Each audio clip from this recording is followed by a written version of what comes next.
Assalamualaikum warahmatullahi wabarakatuh. Perkenalkan, nama saya Megita Dwi Prasetya dari Fakultas Ilmu Pendidikan Ekonomi kelas A dengan NIM 18720500005 dan dengan dosen pengampu Bapak Adin Sudarman.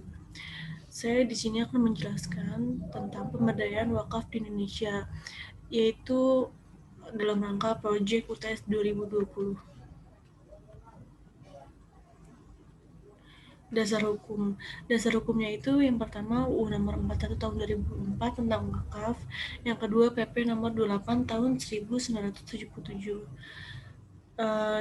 Ada pengertian wakaf. Pengertian wakaf adalah perbuatan hukum wakif untuk memisahkan dan atau menyerahkan sebagian harta benda miliknya untuk dimanfaatkan selamanya atau untuk jangka waktu tertentu sesuai dengan kepentingannya guna keperluan ibadah dan atau kesejahteraan umum menurut syariah. Wakif adalah pihak yang mewakafkan harta benda miliknya. Nazir adalah pihak yang menerima harta wakaf dari wakif untuk dikelola dan dikembangkan sesuai dengan peruntukannya. Pejabat pembuat akta ikrar wakaf adalah pejabat berwenang yang ditetapkan oleh menteri untuk pembuatan akta ikrar wakaf. Ketentuan wakaf. Harta wakaf tidak dapat dipindahkan kepada orang lain, baik dengan dijual belikan, diwariskan, atau dihibahkan. Harta wakaf terlepas kepemilikannya dari wakif, orang yang berwakaf. Tujuan wakaf harus jelas dan termasuk amal kebaikan menurut pandangan Islam.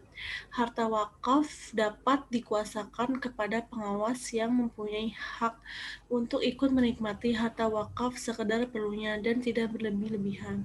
Harta wakaf dapat berupa tanah dan lain sebagainya yang tahan lama, tidak musnah seketika setelah dipergunakan.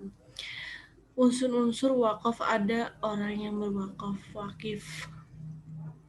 Menurut Pasal 7 UU Nomor 41 Tahun 2004, wakif meliputi perseorangan, organisasi, badan hukum. Ada harta yang diwakafkan, mauquf. Pasal 15 UU Nomor 41 Tahun 2004 menyatakan harta benda hanya dapat diwakafkan apabila dimiliki dan dikuasai oleh wakif secara sah. Ada tempat kemana diwakafkan harta itu atau tujuan wakaf, mauquf alaih. Ada akad atau pernyataan wakaf, sigot. Ada pengelola wakaf yaitu nazir dalam pasal 9 UU nomor 41 tahun 2004 menyebutkan nazir pemilik perseorangan, organisasi, badan hukum.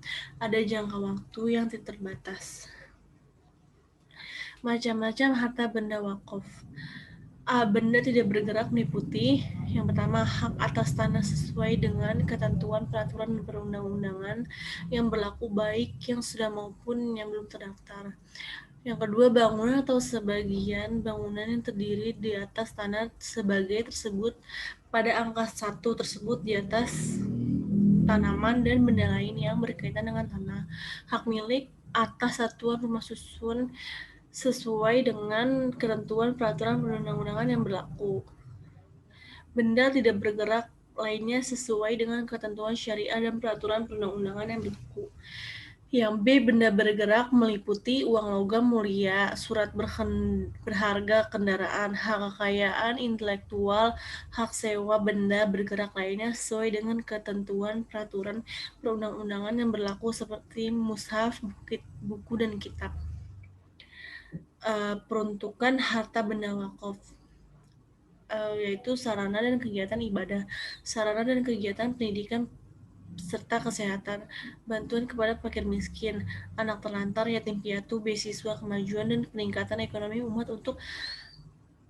umat dan atau kemajuan kesejahteraan umum lainnya yang tidak bertentangan dengan syariah dan peraturan perundang-undangan. Hak atas tanah yang diwakafkan. Yang pertama, hak milik atas tanah baik yang sudah terdaftar atau yang belum. 2, hak guna bangunan. 3, hak guna usaha.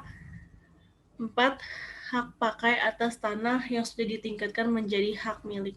Yang kelima, hak milik atau satuan rumah susun sesuai ketentuan peraturan perundang-undangan yang berlaku.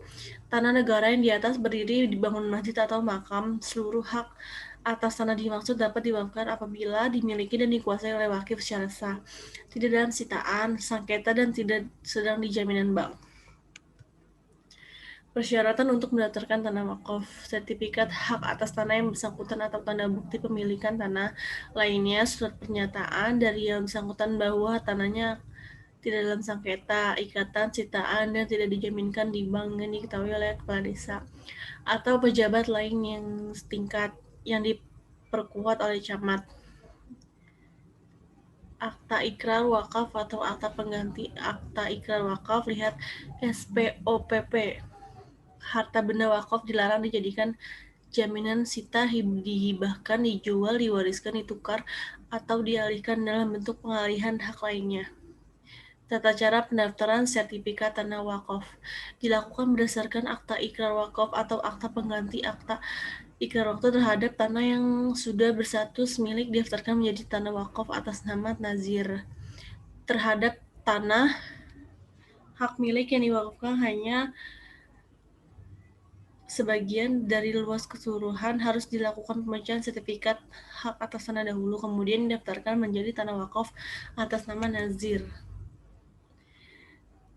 Terima kasih. Sekian presentasi dari saya. Kurang lebihnya mohon maaf. Wassalamualaikum warahmatullahi wabarakatuh.